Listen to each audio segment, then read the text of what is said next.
दोस्तों, आज की कहानी में हम देखेंगे कि सबसे पहले वाइग्रा गोली को कैसे मार्केट में लाया गया था और इसको इस्तेमाल करने से लोगों का इसकी ज़िंदगी पर क्या प्रभाव पड़ता है। तो कहानी शुरू होती है और हम एक काफ़ी हैंडसम लड़के जेमी जानलेवा को देखते हैं, जो कि एक इलेक्ट्रॉनिक शॉप पर सेल्समैन होता है। जेमी अपने काम में बहुत अच्छा था और वह किसी भी चीज़ को आसानी से बेच देता था, जैसे कि वह इन लौंडों को टीवी यह बोलकर बेच देता है कि रात को इसमें मजदूरी वाली फिल्में आती हैं।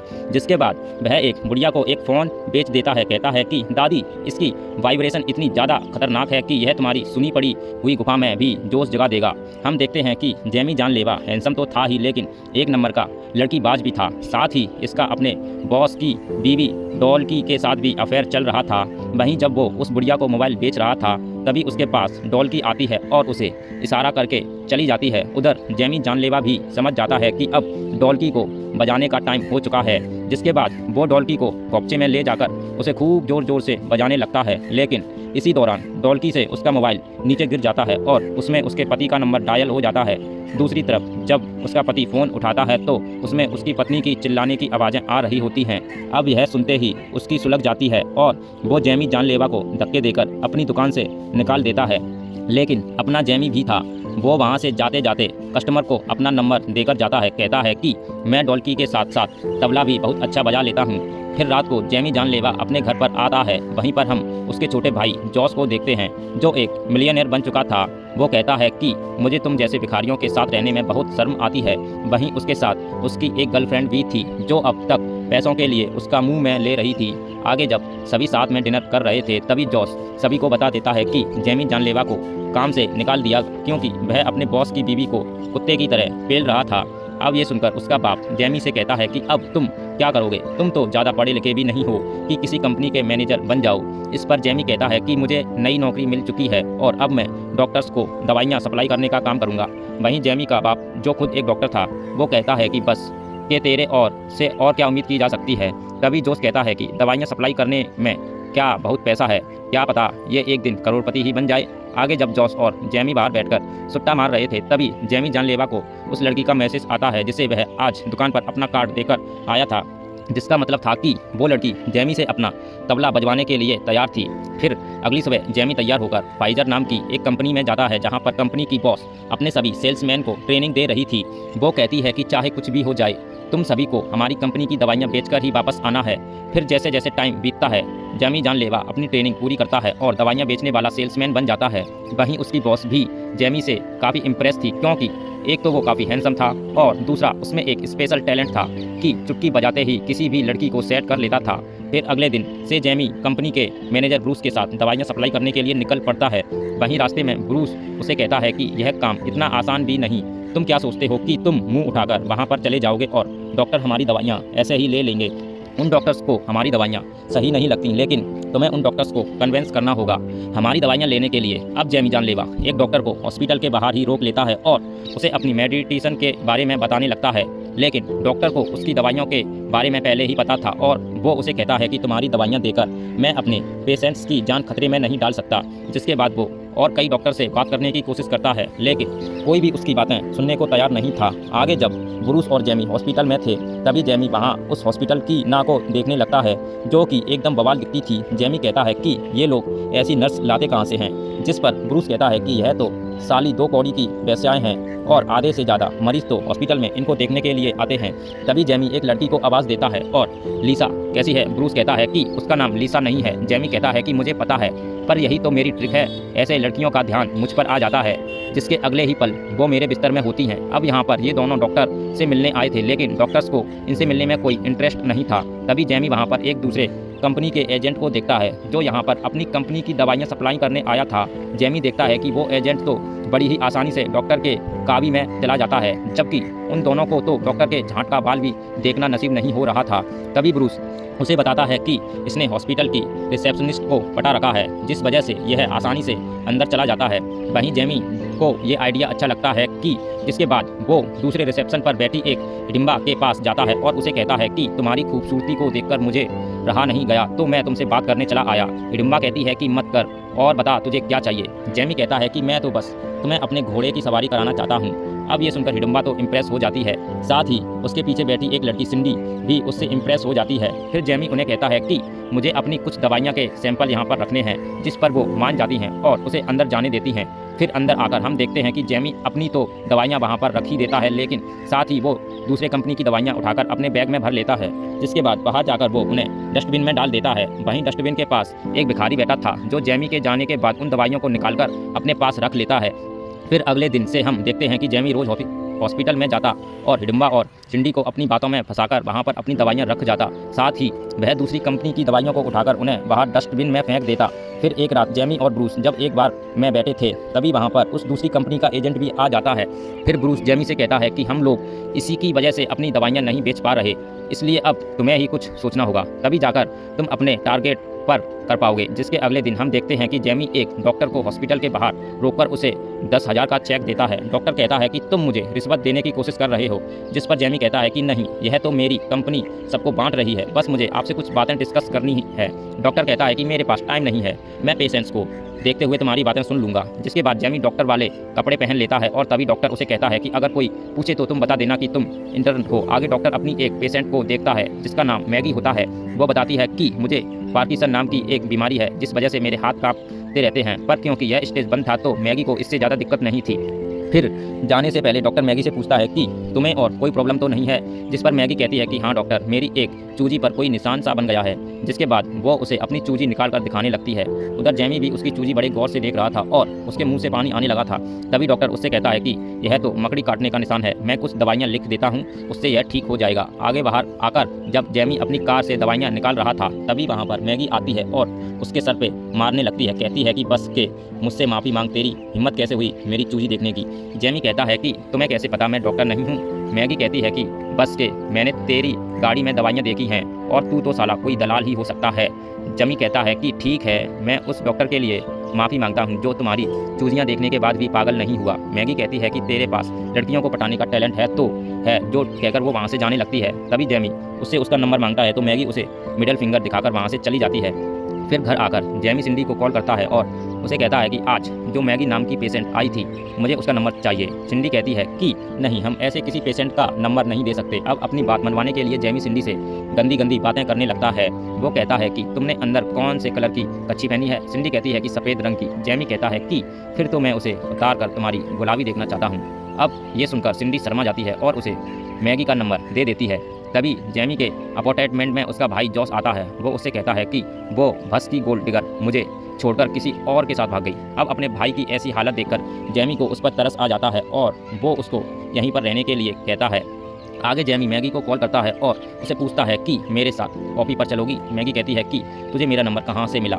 जैमी कहता है कि मैंने रिसेप्शन से लिया। मैगी कहती है कि मुझे रिलेशनशिप जैसी चीज़ें बिल्कुल पसंद नहीं। जैमी कहता है कि रिलेशनशिप तो मुझे भी पसंद नहीं, मैं तो बस कॉफ़ी के लिए पूछ रहा हूँ।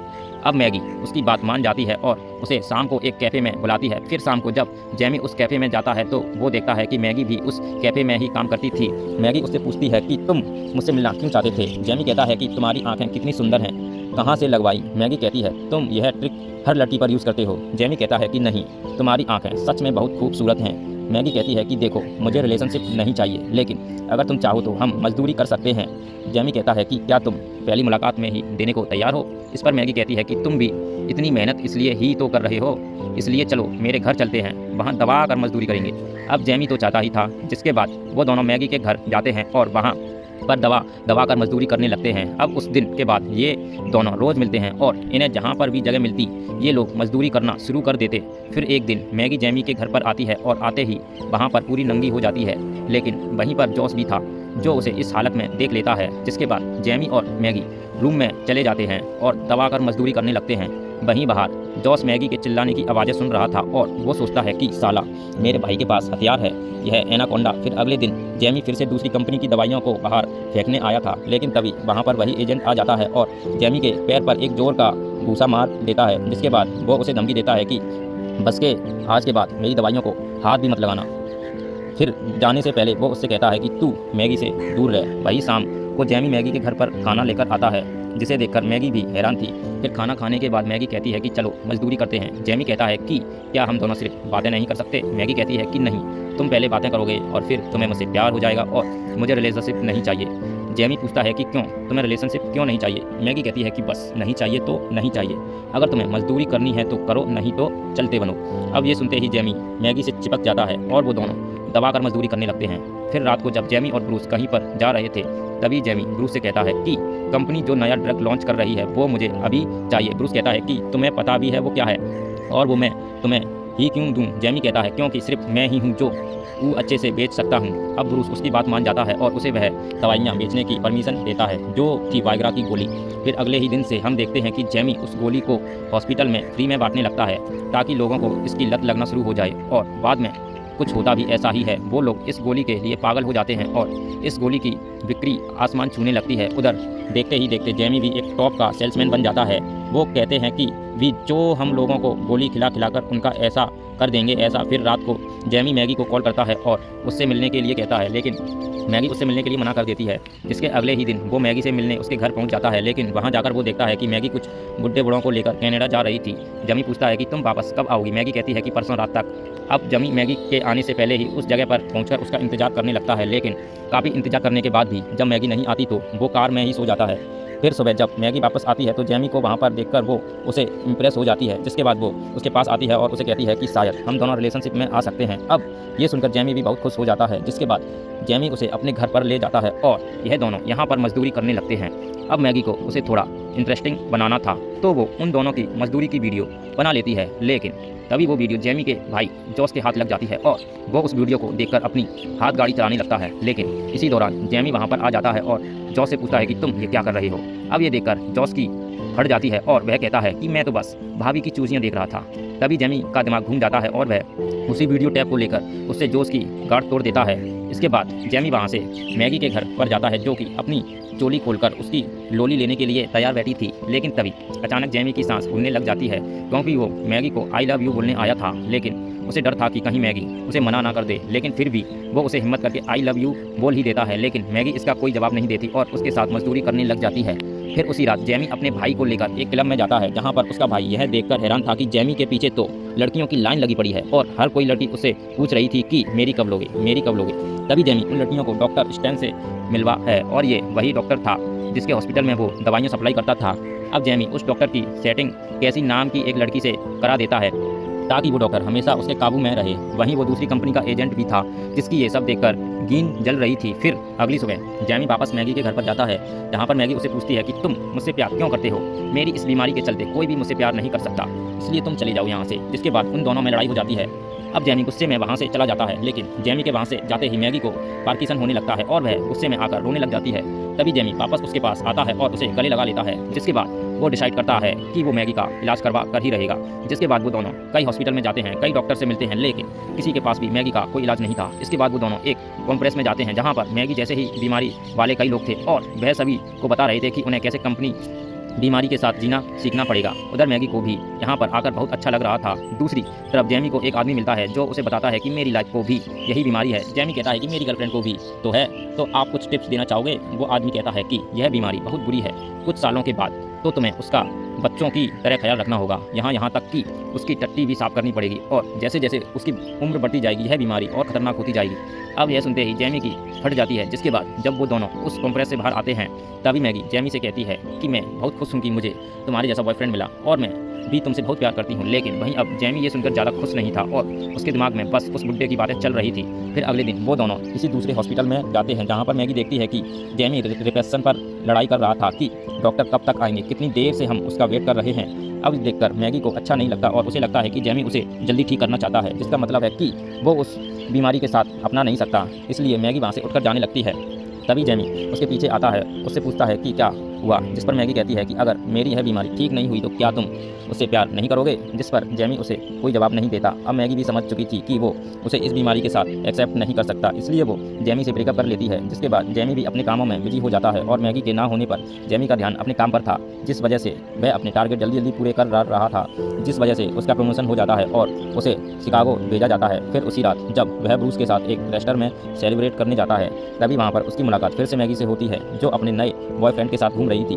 तभी जेमी उससे बात करने की कोशिश करता है, लेकिन मैगी उसे इग्नोर करके वहाँ से चली जाती है। फिर रात को जब जेमी शिकागो जाने के लिए अपनी पैकिंग कर रहा था तभी वो मैगी की एक वीडियो चलाकर देखने लगता है जो उन दोनों ने मजदूरी करने के बाद रिकॉर्ड की थी। वह देखता है कि मैगी उसके साथ बहुत खुश थी और वह कहती है कि यह पल उसके लिए बहुत खूबसूरत है। अब यह सुनकर जेमी को रियलाइज़ होता है कि उसे फ्यूचर को लेकर अभी चिंता करने की कोई ज़रूरत नहीं, उसे तो बस आज को एंजॉय करना चाहिए। जिसके बाद वो अपनी कार लेकर मैगी से मिलने निकल पड़ता है। लेकिन तभी हम देखते हैं कि मैगी भी ये शहर छोड़कर जा रही थी। वहीं जेमी उसकी बस का पीछा करता है और ड्राइवर से कहता है कि बस के साइड में लगा इसे, जिसके बाद वो मैगी के पास जाकर उससे बात करने लगता है। लेकिन मैगी अभी भी उसे नाराज़ थी। जेमी कहता है कि बस 2 मिनट मेरी बात सुन लो, मैंने आज तक किसी भी लड़की से प्यार नहीं किया, मैं बस लड़कियों को बजाता था और उन्हें छोड़ देता था। लेकिन तुमसे मिलने के बाद मुझे पता चला कि प्यार क्या होता है और तुम्हें मेरी ज़रूरत नहीं बल्कि मुझे तुम्हारी ज़रूरत है, वरना मेरी ज़िंदगी का तो कोई मतलब ही नहीं है। अब ये सुनकर मैगी रोने लगती है और कहती है कि मुझे भी तुम्हारी ज़रूरत है, लेकिन मैं बीमार हूँ, मैं नहीं चाहती कि मैं तुम पर बोझ बन जाऊँ।